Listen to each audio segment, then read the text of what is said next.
Wait, wait.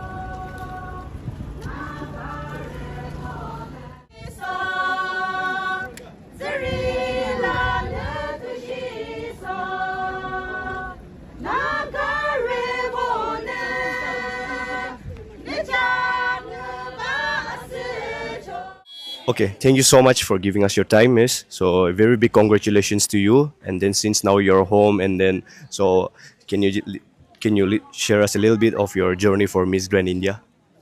Thank you so much to all the media house. So my journey for Miss Grand India, uh, for my audition, it was in Delhi. So I went there for